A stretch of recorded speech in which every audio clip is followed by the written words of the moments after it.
রাগের মাথায় আপনি সন্তানকে বললেন তুই মর, ফেরেশতারা বলল আমিন। তোর ভবিষ্যৎ অন্ধকার, ফেরেশতারা বলল আমিন।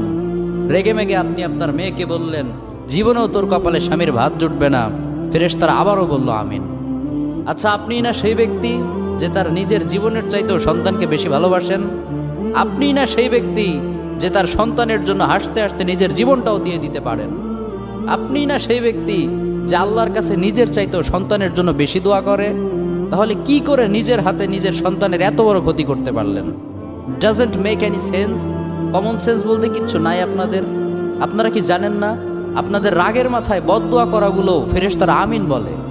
দাওয়াতুল ওয়ালিদ আলা ওয়ালাদি, বাবা মা তার সন্তানের জন্য যেই দোয়া করে সেটা ভালো হোক কিংবা বদদোয়া হোক, আল্লাহ সেটাই কবুল করে নেয়। এজন্য খবরদার, নেভার কার্স ইউর চিলড্রেন।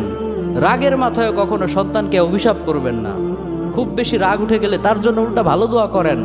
কাবা শরীফের একজন ইমাম আছে, ইমাম আল কালবানি।